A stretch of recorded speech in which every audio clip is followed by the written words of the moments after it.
Este país se divide en dos, en los que tienen miedo y en los que tienen rabia. Ustedes, burgueses, son los que tienen miedo. Miedo a perder sus joyas, sus relojes caros, sus celulares. Miedo a que violen a sus hijas. Miedo a que secuestren a sus hijos. Miedo a que los maten. Viven presos de su miedo. Encerrados en sus autos blindados, sus restaurantes, sus antros, sus estúpidos centros comerciales, atrincherados, aterrados. Nosotros vivimos con rabia, siempre con rabia. Nada poseemos, nuestras hijas nacen violadas, nuestros hijos secuestrados. Nacemos sin vida, sin futuro, sin nada. Pero somos libres porque no tenemos miedo. No nos importa crecer entre el fango y la mierda, ni que nos refundan en sus cárceles, ni terminar en sus morgues como cadáveres anónimos. Somos libres.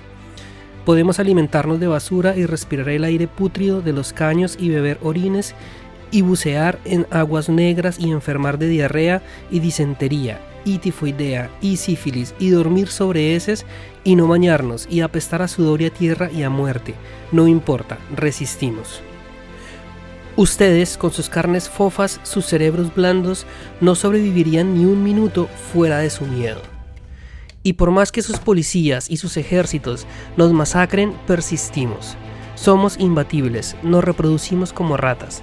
Si eliminan a uno de nosotros, surgimos otros miles. Sobrevivimos entre escombros, huimos por escondrijos. Ustedes se deshacen en dolor si pierden a uno de los suyos. Se cagan con solo escuchar la palabra muerte. Nosotros no. Somos libres, sin miedo, con rabia, libres. José Cuauhtémoc Wislich, reo 29846-8, sentencia 50 años por homicidio múltiple. Salvar el fuego de Guillermo Arriaga. Si el fuego quemara mi casa, ¿qué salvaría? Salvaría el fuego. Jean Cocteau. Lo primero que tengo que decir de este libro es que Guillermo Arriaga tiene una redacción bastante atrapante y la manera como mantiene la intensidad durante más de 600 páginas hace que tú como lector no puedas parar de leerlo. Yo en lo personal me tardé menos de 3 semanas en leer este libro porque realmente es muy difícil dejarlo para después. Todo el tiempo, la intriga, la trama, el saber qué va a pasar, esa pasión, esa intensidad que le pone a cada una de las escenas y de los personajes realmente atrapan bastante.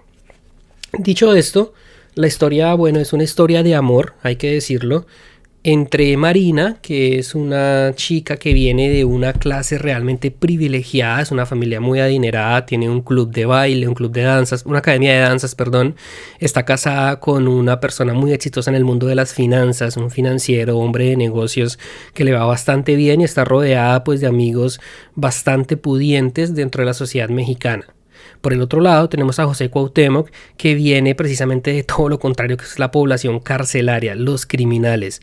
Por eso en la misma presentación de este personaje de José Cuauhtémoc, en esa carta que leí al comienzo, él empieza a mostrar cómo hay dos sociedades que coexisten pero que difícilmente se van a mezclar. Al hablar de la población carcelaria no estamos hablando de personas inocentes ni injustamente condenadas. Estas personas fueron realmente condenadas por crímenes atroces. En el caso de José Cuauhtémoc, él asesinó a su propio padre, lo quemó vivo, y después asesinó a un director de la policía y un chico de 15 años por razones de la trama que no les quiero hacer muchos spoilers. Al final termina condenado a 50 años de prisión. Aparte de José Cuauhtémoc, el libro va a presentar muchos otros reos a través de cartas que ellos escriben contando precisamente sus historias y sus experiencias. Estas historias son importantes en el sentido que muchas veces nosotros vemos a los criminales como que hay que meterlos a la cárcel y ya, y se acabó, pero es un análisis demasiado simple. Si te fijas, nuestras sociedades desde México hasta la Patagonia, todo lo que es Hispanoamérica, incluido también Estados Unidos, entre más presos metes a la cárcel, como que empiezan a reproducirse, la criminalidad no baja. Entonces un análisis un poquito más profundo, que es lo que el autor intenta mostrarnos en este libro, es ir a analizar todas esas circunstancias, condiciones sociales, económicas, materiales, incluso políticas, en las que estos personajes crecieron, en qué circunstancias fueron criados y qué los llevó a tomar las decisiones que tomaron y a cometer los errores que cometieron. Entender eso, muchas veces queremos como no verlo. ¿Por qué? Porque es bastante incómodo. Realmente las historias que te encuentras aquí no son fáciles de leer en su gran mayoría. Por ponerles un ejemplo, hay un personaje que sufre de algo que es el síndrome de Edipo.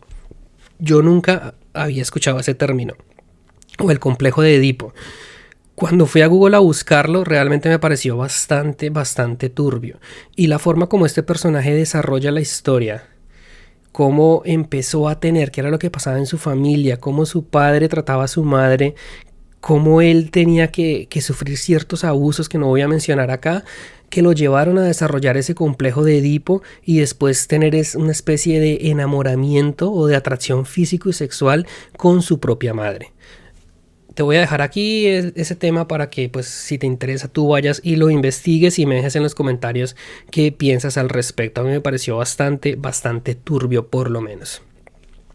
La historia, pues bueno, va a ser ese romance entre Marina, que termina yendo a la cárcel a hacer una presentación con su club de danzas para los reos, invitada por un amigo que es escritor, que hace talleres sobre literatura, sobre escritura, y justamente gracias a esos talleres es que los presos se empiezan a animar a escribir sus historias, a escribir sus cartas, entre ellos José Cuauhtémoc, que tiene un talento bastante impresionante para la escritura. Entonces ahí se va a conocer con Mariana y va a empezar una relación bastante intensa. Desde la parte sexual, la atracción física, las visitas, todo lo narra de una manera con muchísima pasión. También hay muchos aprendizajes ahí sobre la vida en pareja, sobre la sexualidad, que son otras reflexiones que el autor también nos deja. A mí en lo personal, ese romance entre Marina con José Cuauhtémoc me pareció como muy de relleno. Bueno, es la trama principal del libro, sin embargo no se me hizo muy creíble. Esa es una de las críticas que le voy a hacer al libro. No me pareció para nada creíble que una mujer que viniera de la clase de la que viene Marina se rebajara tanto, porque realmente tiene que pasar por unas humillaciones tremendas para poder ir a verse con él. Entonces como que la puede pasar, pero como que la forma como el autor lo presentó no es tan creíble. Sin embargo, sí sirvió para dejar unas enseñanzas y unas reflexiones bastante interesantes. Ya por último, quiero destacar la forma como el autor coloca en evidencia la corrupción tan tremenda que hay en la sociedad, no solamente en la política, en el gobierno, sino también entre la gente que tiene mucho más dinero, y la forma como pueden llegar a comprar ciertos privilegios y armar ciertas tramas, ciertas estrategias solamente para sus propios beneficios, sin importarle pasar por encima de cualquier cantidad de gente que está por debajo. El autor lo presenta de una manera bastante cruda, bastante cruel, que a mí en lo personal me pareció sumamente interesante. Por último, si tú ya te leíste el libro, me gustaría que me dejaras saber en los comentarios qué te pareció el final.